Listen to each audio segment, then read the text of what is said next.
Court does call the case. Case of the People versus Jason Stevens.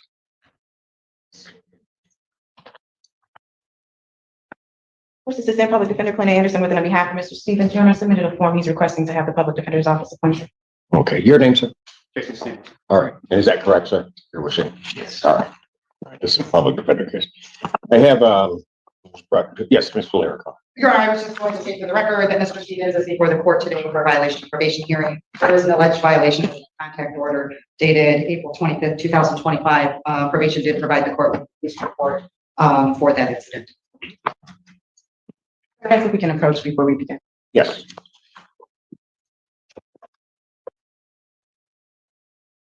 Right. And Your Honor, the victim, Kashmir Morley, is present. Should the court move? yes, well, I have the report. And I guess, Ms. Morley, if you could come forward to the podium, please.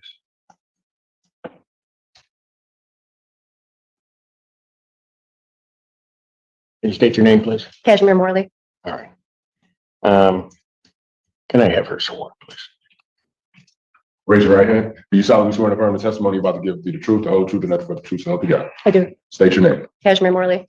All right, Ms. Morley, the report that I have in front of me indicates that Mr. Stevens appeared at your place of work and waited in line to speak with you. Those are two separate events, but that's correct. What do you mean they're two separate events? There was a workplace event where he showed up at my place of work, and then when he was waiting in line to come to me, it was to a networking event that I was putting together, that I was hosting.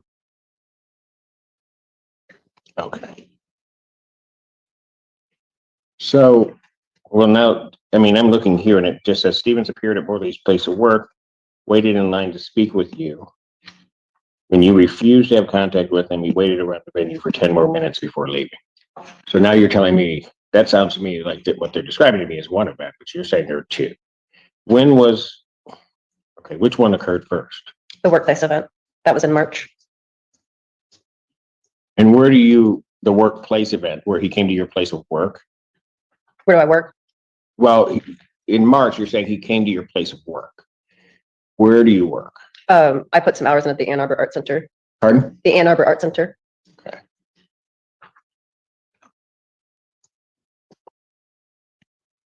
So, and that was on March.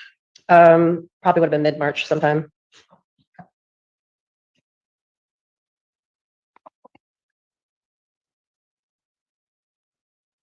And that's kind of where you would work every day? Not every day, but I'm part-time there, so I'm there frequently. Okay.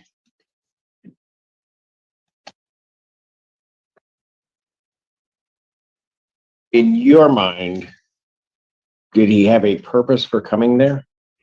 If he was there? It was my understanding that there was, excuse me, I have allergies going on today. There was an exhibition, I think, that he was supposed to help out with. That's as far as I know. But the times that he showed up, there was nothing work pertaining going on, according to the people that I spoke with.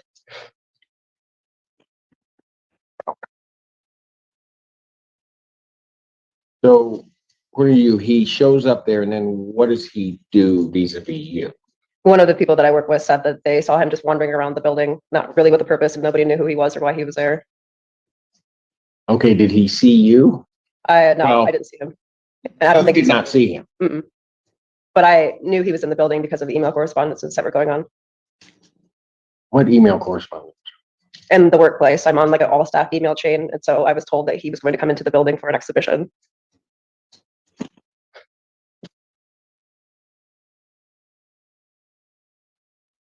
So, and correct me if I'm wrong. So you're told via this email that he's coming into the building. And at least according to that work email, he was entering that place for some legitimate purpose. The email said that he had showed up. Nobody knew who he was, but apparently he was putting on an exhibition. So they were talking about him coming randomly out of nowhere and saying that he was there for an exhibition. So they were discussing that. And then the email said that there was an exhibition to take place in March that apparently he was supposed to be a part of, but nobody knew who he was or why he was there. That was the email.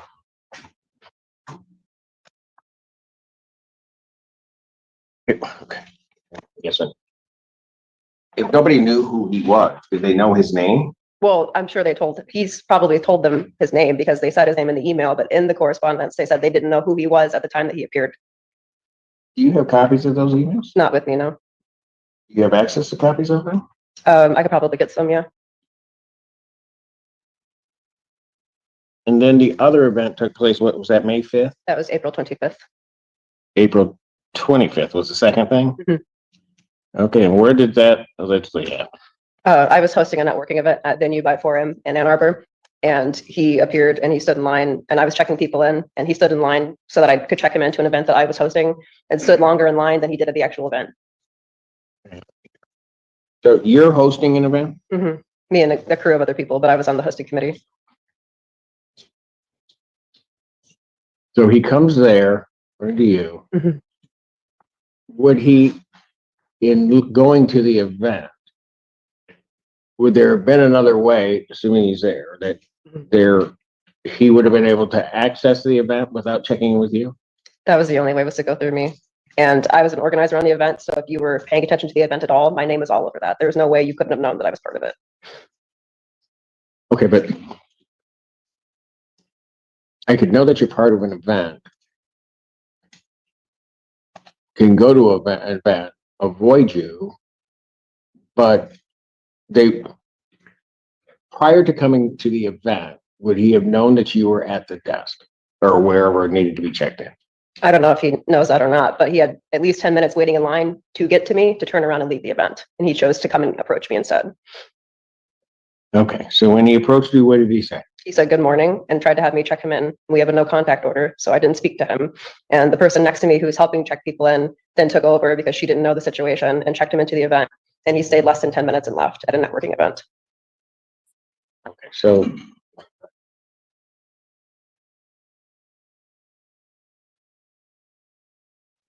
he comes to the event.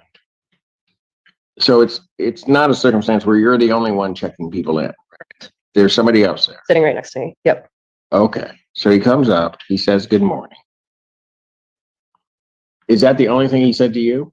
He tried to have conversation at the desk and I What do didn't you have mean anything. have conversation? He checked himself in and then started talking about a hat that he was wearing and started trying to have conversation with me. And then when I didn't say anything, the woman next to me ushered him into the event, and he wasn't signed up for this event either. Well, did you have to be? You were supposed to be, yes. Okay, but did you have to be? We were letting people in anyway, but that was not the intent.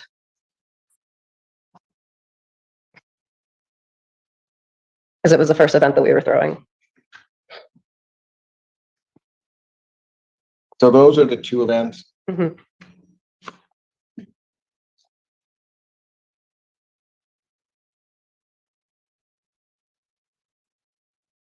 So are you claiming that there are any other events that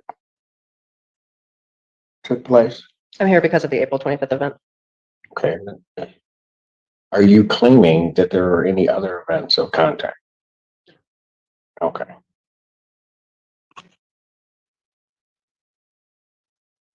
So in mid-March, after, just so that I'm correct, mid-March, he never comes in eye shot of you, right? That's correct. All right, and so you don't see him. Mhm. The April event, it's basically a public event, Mhm. right? He's entering, and you're saying he said good morning. You didn't check him in, and then you're saying he tried to engage you in conversation, but that didn't happen. No, with me, I mean, he spoke, but I didn't speak. And then the person next to me who was helping me check people in took him into the event. Okay, after that event, or right at that point, did you contact the police at that point? No, because I was there checking people in, and it was also our first event, and I didn't really feel comfortable having the police come to this event right when we were starting to host things, so I didn't know what to do. Okay, so when did you contact the police about this? I believe it was the following week. It might have been the week after. I can't remember the exact date. But I was speaking to the probation officer, and she told me to file a police report, which is what I did. Okay, but here's what I'm indicating, or trying to figure out. This occurs April 25th, which would have been a Friday, Mhm. right? Approximately what time? The event ran from 8:30 to 9:45, so I think probably around 8:45, 9 o'clock is when he showed up. All right. And so, and the event ran how long that day? Until 9:30 Till 9:30 PM, a.m. AM. So from 8:30 to 9:30 was the event. It's basically an hour. Mhm. Okay, It might have been 9:45, 9:30, 9:45, it's just when it, okay, that's fine. So it didn't go all day. correct. And then, so when did you then contact the police about this? It was either the following week or the week after. I can't remember the exact date. Would May 7th? I'm not sure of the exact date, sir.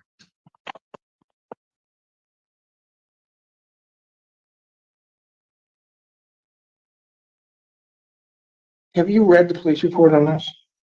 No, I have not.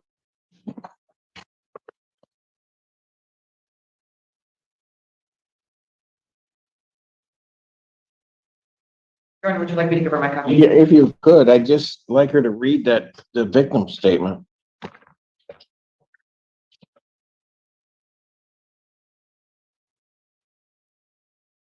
Okay. Is that statement correct? No, this is not correct. This is jumbling the events together, and it's also not what happened. I'm just talking about the victim statement. Mhm. How is it jumbling the events together?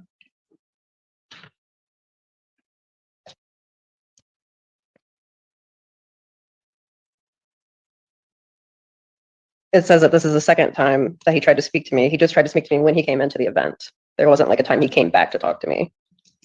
And also placing a hat on so that no one will recognize him. That's not how that occurred.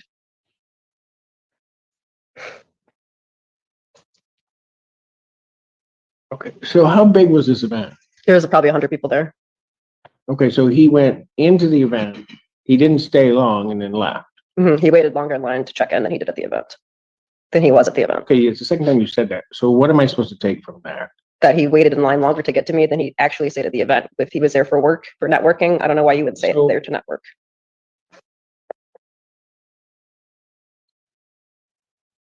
How many of these events have you done, say, this year? This is the first one we had this past April. Okay. How often are you at your part-time job? 20 hours a week. Okay. So other than this March date, I'm just talking this year at this point. Mhm. Has he come into your work? Not that I know of. I have not seen him. Okay. And then after July of 2024, were you also participating in events? I was not hosting them, but I was going to networking events. Yes.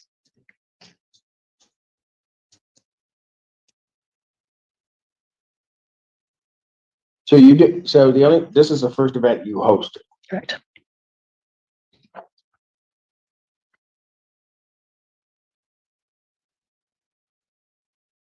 Whole encounter between you and him on April 25th is crazy. How long was that encounter? Him speaking to me. Yeah, I'm talking. Probably like 3 to 5 minutes. Anything else you want to tell me? No, I think that's it. Okay, and I guess not that I've made a finding here. What do you want the court to do? Something so this doesn't keep happening. I'm sick of being contacted by him. Okay, so, ma'am, you've only told me of one incident. This is at least the third time I've called the Ann Arbor precinct about no contact violations. But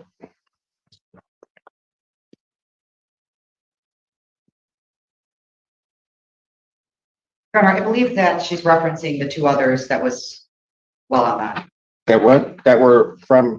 that I've already addressed because he was sentenced after. Correct. That's what I believe, and I'm, okay. Correct. It was a December 8th and January fifth. all throughout the time. December 8th of 2023.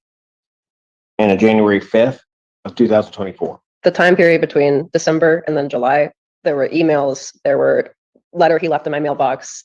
There was dozen times. Right, I recall all that, ma'am, Mhm. but the reason I'm using the July date Mhm. is because that's when he was sentenced, Mhm. right?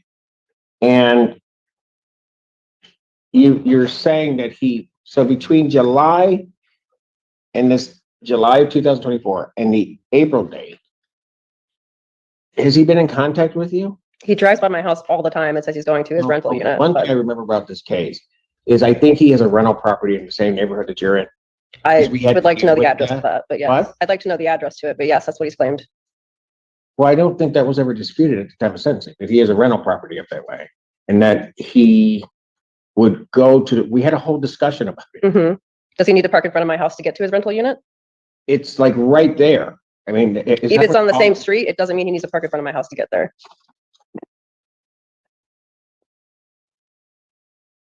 So how many times are you saying that happened? Countless times. When that happens, does he engage you in any way?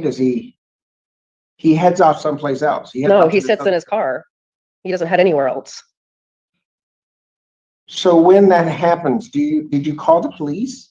Yes, When? I called the police as early as this week when that happened, like Monday. Hold on.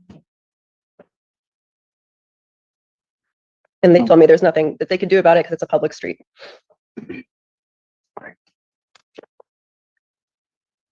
So what day did you call the police about this? About the April event? No, about April event, you didn't contact him until May 5th. But about him being out in front of your house Monday. this past Monday? Mhm. And what did they do? They did nothing? He told me there's nothing that he could do because he had left by the time that they got there. And then he said it was a public street. So even though I had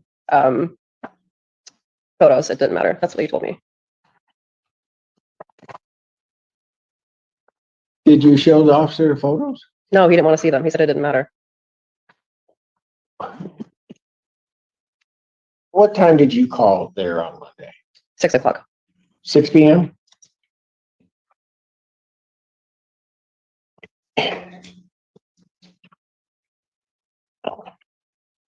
So other than that, when you call the police, have you contacted, you're saying, you're using phraseology like all the time and those kinds of things. And I'm trying to figure out where you're saying he's in front of your house.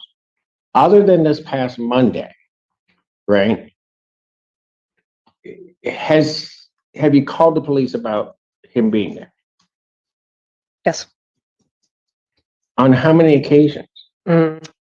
Probably between 5 and 10 at this point. I don't know how many actual case numbers I have or whatever that's called, Do you have but the case numbers? not on me, no. Do you have the request for service numbers? Not on me, no. But I have the card from Monday, not with me, but I do have that number. You have a rental property in the neighborhood, right? Is that correct, sir? Yes. Okay, and it's, as I'm recalling, it's adjacent in a sense to where she resides. It's like right in that same area. You'd like me to answer? Yeah, Yes, from the end of the driveway, her apartment would be visible. When she says I recall that. I was trying to make sure I was recalling that part of it correctly. All right. Okay, and so ma'am, I was at the point, what do you want me to do? Something. I'm tired of him contacting me. He could have gone to any other networking event. He didn't have to go to one that I was putting on. And if he was actually there for work, then he should have been networking instead of just leaving 5 minutes after checking in. But he stood in line to see me and contact me, and there's a witness to that. Why he stood in line, do you? Why did he leave 5 minutes after then if he was there for work? And I have a witness to the whole thing. Pardon? I have a witness to the whole thing.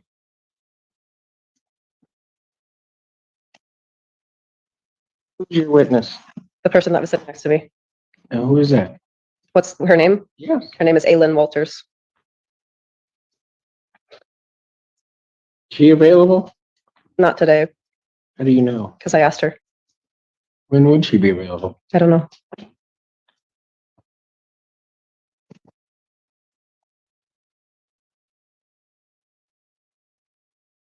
Do you have contact information for this Miss Walters that you could share with Miss Polero? I do. All right. Okay, anything else you want to tell me? All right, thank you. All right, sir. And I know you're represented by, no, you're okay, come on. You need your glasses, Mr. I think I know what's on, yeah. Let's have him sworn. Raise your right hand. Do you solemnly swear and affirm the testimony you're about to give be the truth, the whole truth, and nothing but the truth, so help you God? I do. State your name. Jason Stevens. Stevens. And if at any point you're uncomfortable answering any of the questions the court has, then you've got counsel here. Do you recall being in the, I guess, Ann Arbor Art Center in March? Yes, Why? Why were you there? I have brought with me the contract signed for my company to install an exhibition there in March. Can I see that? Wait, It also includes a timeline on the front page and correspondence with Ms. Morley's employer about hold on. the exhibition. Hold on. So you were supposed to be there regarding an event. There's a contract regarding the event. That is correct. That's why you were there in March. Yes. All right. And then, well, let me ask you in March, did you see her at all? I was not aware she worked there until her employer called and told me. When did that happen? The week before installation was supposed to happen. She said she worked there. You were told that she worked there. Yes. Were you told? Well, how'd that conversation go? Why? Well, let me ask you this. Why did their employer then tell you that? Apparently Ms. Morley told her employer, the director of the Ann Arbor Art Center, that she had a restraining order against me and that I wasn't allowed into her place of work. Her employer, knowing that I was there to install an exhibition, called me in a bit of a panic, and we talked about it on the Friday before installation. Okay, and what between the employer and yourself, when you say you talked about it, what was worked out regarding that? The fact that, well, the employer asked that I not come into the building. Okay. Of course, that created a difficult situation because I had a responsibility in the building and an exhibition that was opening a week later. So we had to work out how that work would actually get done without me being able to be in the building. My coworkers did not want to go after they learned about this, so we had to find a surrogate to do that work. We ended up working through other people. I worked remotely. I did not go into the building, despite this being a physical job, but it all came off okay. So, Well, hold on a second. Were you in the building in March then? before that phone call, I was going in and meeting with people to talk about the logistics. That's what I'm trying to clear up. Yeah. The mid-March point, you heard the testimony was Morley. Had you been told at that point that she worked there? No. Okay, that's what I was trying to figure. I wanted to make sure I had my timing right. So then you're told that, well, her employer or the director of the building calls you, tells you that. And even though you had contracted to do this installation, right? Did you enter the building after that? Nope. Have not been back since. Got it. Okay. And then what happened? Do you recall April 25th event? Oh, yeah. Go ahead. What do you want to tell me about that? Did you go, I think it was on South Industrial or something? It's called Venue. Yeah. Grocery store, I think. I was on a podcast with a fellow. I met the fellow and learned that he was speaking at this event, a new professional networking event that was being hosted at Venue. I decided I would go check it out. Saw another colleague earlier in the week. She said she was going. I said, cool, I'll meet you there. Went to that event at 8:30. I was actually there right at 8:30. When I walked in, I saw that Kashmir Morley was checking people in, but she was one of two people. I stepped aside, waited for the other woman's line to empty. I went up to her. I checked in. She complimented my hat. Who did? The woman that I checked in with, apparently her name is Lynn Walters. Okay. She complimented my hat. I said, thank you. I made it myself. And then I went into another room where the actual event was taking place, grabbed a glass of water, went into that room, saw the friend that I had agreed to meet there, saw another couple of people. And I did leave before the event started, before Hein actually began talking. I left through a side door because I didn't want to be in the same room as Ms. Morley. And that was it. So you didn't, I guess it would have been the front is where you came in. Yeah, right by the You didn't leave out the front. Nope. So what you're telling me is the reason you left is because she was there and at some point, and correct me if I'm wrong on this, at some point, given that she was part of that event, she was going to be in that same room as you. And you were trying to avoid that. Yes, I would say generally her presence was making me uncomfortable. Okay. I should add, I don't see her name on anything related to the event. She said she was hosting it, but that's not clear. Do you have that with you? So I can explain. I added a page that's the podcast we were on. The next page is the LinkedIn post where I learned about the event. Her name is nowhere in that post. There's another internet article about the event. Her name is nowhere in that article. So, But the reality is, you're not learning about this event from the internet or anything like that. You learn about it from somebody that you did a podcast with. yeah, he was, Basically verbally Mhm. learn about Yeah, and then I saw it on LinkedIn. it. Got it. Okay, and when you saw it on LinkedIn, her name is not here. Is that what you're telling me? That's correct.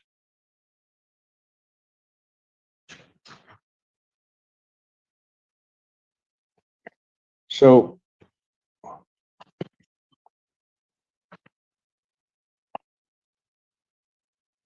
prior to your arrival, you didn't know she would be there. No idea.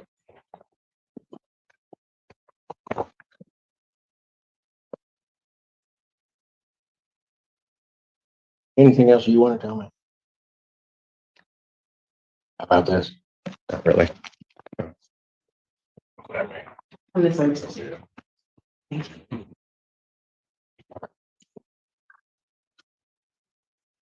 Or anything else? I have no other violations or anything. Your Honor, Ms. Morley indicates that the LinkedIn posts indicate her name on the notice. On LinkedIn. Yeah, and on the events page, my name is listed as an organizer. Okay, I got a question. Why do you think he was trying to get to you? Because he's been trying to do this the whole time he's been doing this. That was why he left a letter. That's why he emailed me. He's trying to contact me. That's why it shows. Ma'am, hold on. I just asked you, what other contact has occurred with the defendant here between June or July? Just make sure I get my notes right. Between July 8th of 2024 to present, any direct contact that he's had? I don't understand how many times I have to be contacted in order for it to matter. You need to answer get up to the podium. You need to answer my question. You keep saying it keeps happening. You keep using these large phrases, but never giving me any specifics. So what I'm trying to figure out is how many other times from the time that he was sentenced, that's the date I'm using, up to say March or even April, how many times has he contacted you? This has been the first direct time he's contacted me since July. Okay, so then my question is, from that date you didn't see him, but heard about him in the building at work in March, did he appear in the building after that at your work? After what date? You said it was sometime in mid-March that you heard he was in the building. Did that occur again? I don't know, not that I saw.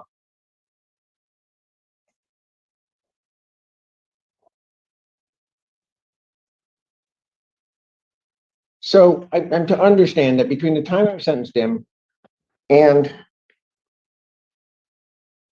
this date, or the April 25th date, there's been no contact. Okay. Yes. And on that date, at least as I see it, we can at least agree that he entered. You're saying it was because of your actions. He's saying it's because of his actions. But regardless of that, you were not the person that checked him in. Somebody else, as Miss Walters, checked him in. He tried to get me to check him in, and when I did How do you contact him, know? because he walked up to me and said good morning to me and looked at me and said good morning and tried to have me check him into an event that I was hosting. That's how I know. He didn't look at Miss Walters, he looked at me. And the other thing that we can, well, you're not agreeing to that, but the other thing that we can agree, he did go off and the event was taking place in another room. And then, at least as I listened to both of you, he left shortly thereafter. That's correct. He didn't, would you agree, he didn't come back out the front where you were? He somehow or another left the event. Yes. And your thought is, well, what is your thought about why he left the event? I don't know why he left if he was there for work. There to network. Doesn't make any sense to me. Okay, so your belief is that he came to the event to see you, Yes.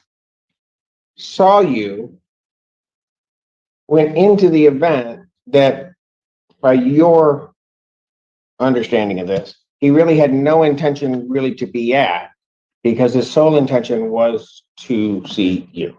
I think his intention was to show up and show me that he can be around me no matter what, because nothing is getting done about this. That's what I think his intention was. Where do you get that from? The fact that he stood in line longer to see me, to get me to check him in, than he was at the event. That's what makes me feel that way.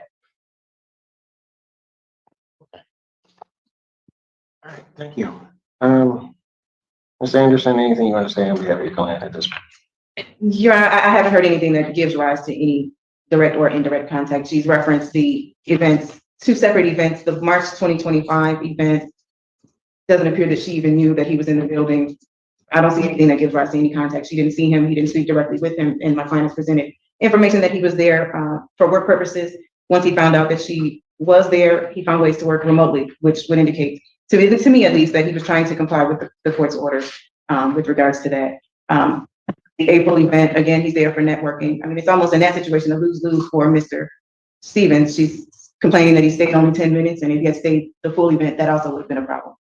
Your Honor, I don't see anything that gives rise to any violation of probation, and I would ask the court to dismiss this. I'm gonna step out for a moment. Miss Valera, can you call AAPD and ask them Yes, I will. about requests for service from Monday and those before? Yes. And what, yeah, I can will. you?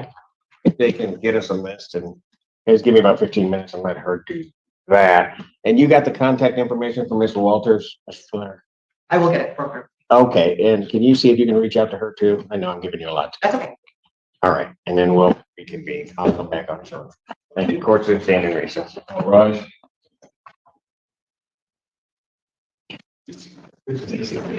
Nobody else.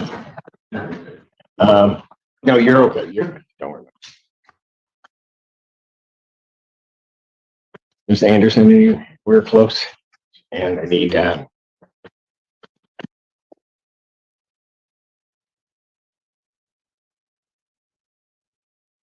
oh, she talking to Teresa.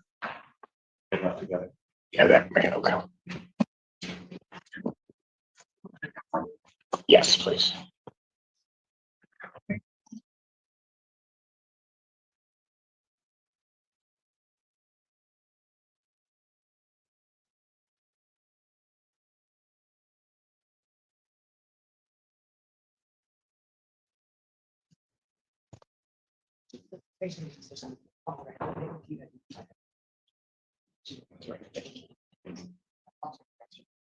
Okay.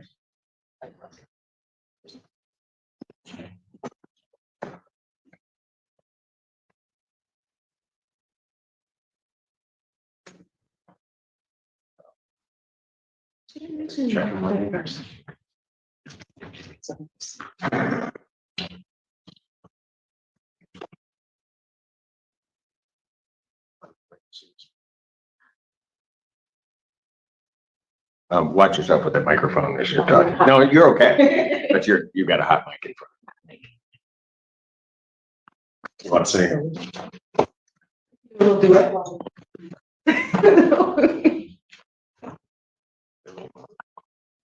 We're back on the record in the case of the People versus Jason Stevens. He's present with counsel, and so is Morley present. The court took a brief recess, and I asked for Miss Valera to check a couple things for me. Miss Yeah, sure. I do have that information for the court. As far as reaching the witness, Ms. Walters, I did leave a message. There was no answer, so I wasn't able to get through with her. As for the calls for service to Ann Arbor PD, they have 3 that they were able to provide. One was on May 5th, which is the probation violation report from today's hearing. There was one from May 12th, this past Monday. They indicated there was no report, just notes for that call of service. There was notes saying, saw the defendant drive by one time, no violation because he owns property down the street. They had nothing other than that since July of 2024 with a call for service. No report, notes were possible harassment, no action taken. Probation also just, and so we can clarify, the July date would have been right around when he was sentenced. correct. Okay. Correct. And probation also wants to make the court aware, Mr. Stevens did report to probation the incident that happened in early March, where he was in the building doing work. He reported that to my office, indicating the same that he testified today, just so the court is aware. That he was in the building, then informed later that she worked there. Correct. And so he wanted that known and reported. So Mr. Stevens did report that to my office. Okay. Court's ready to rule. And I'm just gonna maybe be painfully blunt regarding this. I, because of my docket, have numerous people reporting incidents of contact, incidents of harassment, incidents of those kinds of things, and have to try to deal with them and sort them out. Sometimes it turns on the little things as to what transpired because I'm not there. But other times it's real clear that somebody has had contact. Other times it also is clear in the opposite direction that there was no intended contact. Some contact may have been incidental or very short-lived. As I listen to the parties in this case, I'll just say this. Ma'am, I don't know why you have this belief that Mr. Stevens is spending his life trying to be near you. I don't think that's the case at all. Certainly not by any of what I've been shown today. And quite frankly, you've lied to this court. Yes, ma'am, you have. I don't want you shaking your head because you're playing with the wrong judge. You are playing with the wrong judge. I am dealing with people's liberty, with their freedom. And it is with sometimes a heavy heart that I have to restrict people's freedom, or I have to take somebody's freedom and their liberty.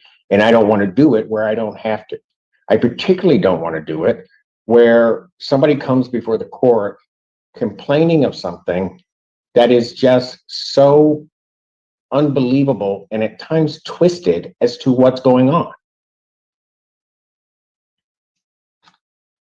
Mr. Stevens, quite frankly, if he were not one to want to tell me the truth about what happened, the very fact, and I'll just deal with the March date, the very fact you never see him, but somebody says he's there, he could have gotten up before me, he could have said, I was never in that building.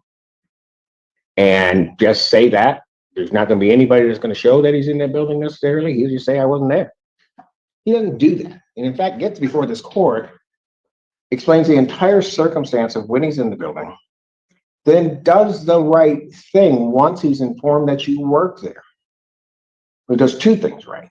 One is he doesn't go back to the building and has to logistically try to figure out a way to fulfill his obligations under his contract. But he does that because of this court's order. He purposely doesn't violate that. He doesn't try to use the contract as some excuse to then go back into the building saying, well, I had to go there and I was just going to work. He doesn't do any of that. He just stays away. That's the first thing that he did that was right. The second thing that he did that was correct in that regard is that when it came time for him to report to probation, understanding he had had no police contact regarding that event, nothing really comes out of it, but he reports it to his probation officer that this transpired and that this is what I had to do. I've read that report that he submitted. It is almost verbatim what he told me today, not knowing that today was going to even manifest itself in this. He already reported that that's what happened and that this is what then actions he took to make sure he wasn't there. So your indication, is just misguided that it is that he came there looking for you, is just wrong. It just simply is wrong. He was not looking for you. He was just trying to do his job or do his work, found out he couldn't because you were there, and then stayed away and had to figure out some other way to do it. Then we get to the April 25th date. The April 25th date, I guess the only thing I can say regarding Mr. Stevens' behavior is I wish he had done something different. And that is that upon getting to the door, seeing you, I wish he had turned around and walked back out. I don't know, quite frankly, that would have prevented us from being here, but certainly I would have wished that he did. But I understand what he did do. And what he did, this is, again, identical to what he indicated to probation, but he also said it to this court today under oath. He goes in, you don't check him in. I believe him when he says, I stepped to the side to wait for the other one, because I think you have some fixation on him or what he's thinking. And you can keep shaking your head all you want, because I can go all day, because I think there's something wrong in this whole thing. I believe him that he stepped to the side, checked in. You then take some and make some nefarious argument about him coming there to see you. Why? Because he didn't stay for the whole event. Well, he didn't stay for the whole event, as he reported to probation.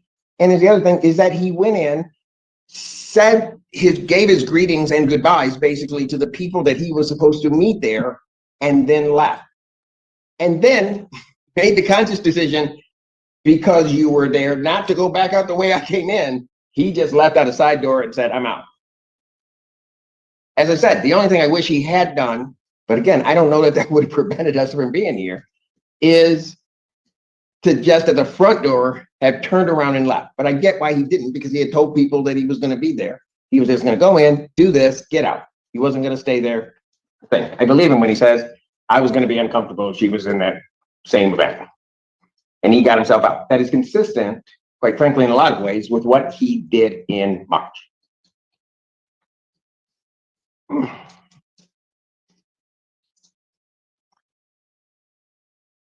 There's absolutely no, this court sees it, no violation that this court could take any action on.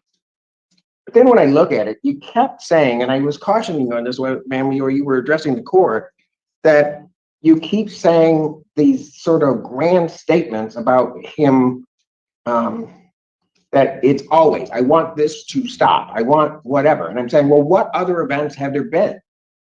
And I specifically recall us dealing with his rental property and the fact of its location vis-a-vis where you live. I remember looking at a map, because somebody telling me where it can be seen and where he goes up. And you knew he had rental property there, and then had the nerve to say to me today, well, I want the address because I'm not. We went through that whole thing in July in excruciating detail. You know he has it there. And how do I also know that you know he has it there? The Monday call to the police, which, by the way, is really suspicious, because I don't have any calls for service except at the time of his sentencing, just this general harassment thing, which they didn't take any action on. And then Monday. Here's the interesting thing about Monday. That call comes into the Ann Arbor Police Department at 6 p.m. on the same date that my staff set this hearing. We set the hearing at approximately a little after 12 that day, but via email to Ms. Polero. By 6 o'clock, I then all of a sudden have some complaint against this gentleman with the Ann Arbor Police, as though you had to sort of bolster some issue against him. Then you exaggerated, if not perjured yourself under oath before this court when I'm asking, how many calls have you made? Well, here's the thing you may not realize. Any police department you call will have detailed notes of what they did in their response to service, which is when you said how many times you had called, I asked Ms. Polero to check that out. There's only 3. Since the time of sentencing, there's only 2. One being your report of this April 25th date, which didn't happen until the 5th. And then a week later, another call to the Ann Arbor Police Department, frankly, in response to this court setting a hearing and trying to drive and make a case against this gentleman. You lied to me. Just out and out lied. You haven't been calling the police. You haven't been doing any of that.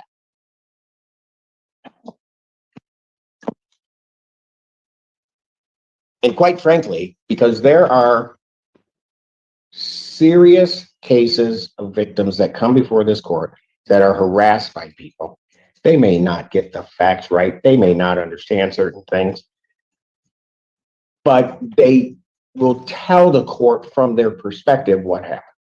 But one thing I've never found, while I may not quite, they might have the facts a little off, I've never found just a blatant lie like this, ever.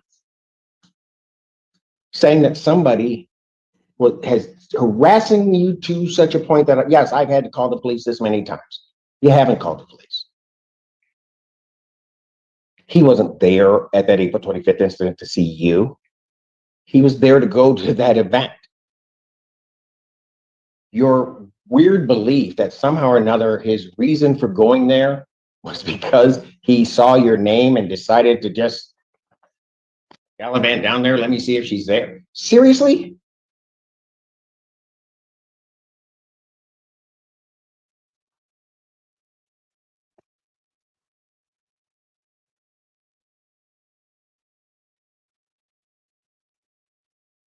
I am not finding a violation. And young lady, I'm going to tell you, and I just have to think about it, but I may end up sanctioning you for lying to this court. You got something real to bring this about somebody, I don't mind you coming here. But we've been sitting here for the last almost an hour and 45 minutes trying to deal with this, all of this being mistruths and just lies about him. So while you may try to turn him into something evil, you may think he's the proverbial devil in terms of who he is, this court does not view him this way.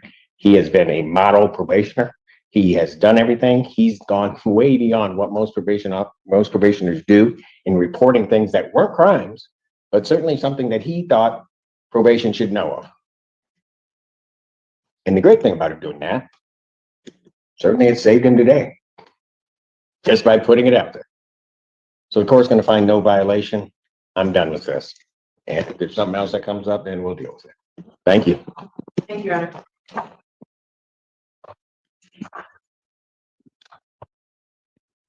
Yes.